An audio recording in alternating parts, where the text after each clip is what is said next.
and subsequently deciding the world title. The 1994 Drivers' Championship was determined with Schumacher's 92 points, leaving him the narrow winner after a year of tragedy and drama. For the youngest ever driver and the first German to win the Formula One World Championship, the celebrations were short-lived, as the British tabloids saw that one of theirs had lost and they went on the attack. Amid growing controversy surrounding the circumstances of his win, a subdued crowd met the 25-year-old world champion when his plane touched down in pouring rain at Frankfurt on his return to Germany. Schumacher said there were no hard feelings between himself and Hill, who both had to retire after the crash.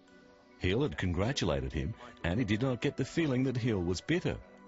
It would have been better to have won the Australian race to win the title, as the crash was not a nice way to end it. Schumacher said he had steering problems throughout the race, but did not look in his mirror because he was concentrating so hard on the steering. By the time he saw Hill, it was too late to stop, but if Hill had waited, he could have overtaken later. Michael Schumacher offered his World Championship triumph to the memory of Ayrton Senna. Schumacher, in typical self-depreciating manner, had shrugged off praise to honour the Brazilian champion. He said, "It hasn't sunk in that I've won yet. I want to dedicate this victory to Ayrton Senna. I always thought he'd win the championship this year. For me, he was the greatest." Not to be put off by an international controversy, Schumacher's hometown of Köppen celebrated in typical German fashion on their hero's return. A smiling Schumacher waved to 20,000 cheering fans. He was presented with a special medal of the town. For his fans, the Paris-based FIA seemed a long way away.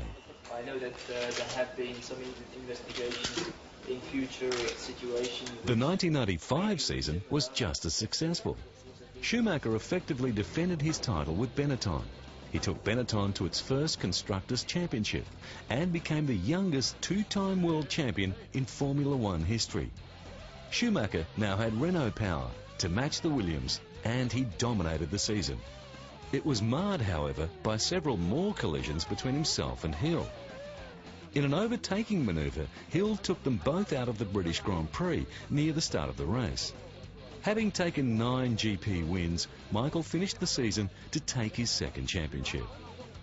At the track, where he began racing go-karts as a youngster, Schumacher gave a demonstration of high-speed racing in a kart and was just as swift at denying rumours that he was on the verge of signing a deal with Italian team Ferrari for the next season. "For me, it is important that I will have a car and a team that can win the World Championship," he said. "I'm happy at Benetton, and many things will have to be right with a new team if I'm going to change. I have had talks with Ferrari, but there is no result yet." The German said he was talking with several teams. There is no real point to discuss it at the moment. There are 4 teams available I have the possibility to drive in, and I'm going to sort out between the 4 possibilities where I'm going to drive. Obviously, I'm quite happy in Benetton at the moment.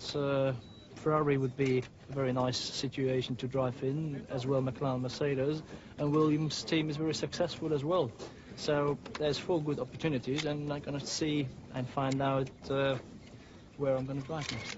Having won the Formula One Championship, Schumacher said this was because he was in the better team and was hopeful of clinching the Constructors' Championship for Benetton. My target really this year was not just to win the driving championship. I wanted to win the Constructors' Championship, which is not done yet. And I think if this is done, I feel really released. And to put an end to any further speculation on his future, having struck a reported $30 million deal with Ferrari, Schumacher said he was looking forward to the challenge of driving for the Italian team in '96, saying it would give him fresh motivation. Having Villeneuve, Damon Hill in the Williams car, Gerhard Jean Alesi in the Benetton car, myself and Eddie in the Ferrari car, with a certain number of question marks over all the teams, I think it could be quite interesting. When it comes to Michael Schumacher's life away from the racetrack, he is an intensely private man. In August 1995, the F1 ace won again when he secretly wed fiancée Karina Birch. The Schumachers also celebrated in 1997 when their daughter Gina Maria was born, followed 2 years later by their son Mick. Ferrari was was a sort of option, but it wasn't very serious initially, because when I think about Ferrari at the time, were my thought, didn't finish many races, didn't win a lot of times, so it was for me not really a big option until, I have to say, I met Jean Todt and our president.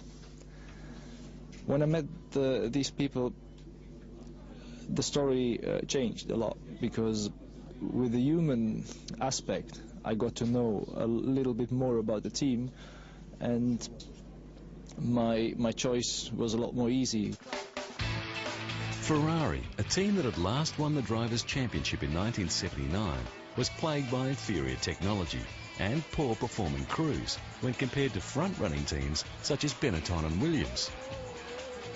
Schumacher's signing with the Italian thoroughbred was what the marque needed. When you be realistic and you see that Ferrari didn't finish 13 times last year, then it would be too optimistic and unrealistic to say we're going to fight for the championship. I would like to fight for a couple of victories, that if I could achieve that, I would be perfectly happy. It has developed something which I would have never expected, because the initial time being in Formula 1 was like you being in somewhere in the sea with not one or two sharks, with thousands of sharks around you, and you don't know which one is the one who's going to bite you first. With being in Ferrari, I learned that most of the sharks were dolphins. They were very nice. Described at the time as looking more like a jet fighter than a racing car, Ferrari's new Formula 1 contender, the F310, was their big hope for the 1996 World Championship Challenge. Combined with a new driving team of Schumacher and Eddie Irvine, times were changing at cab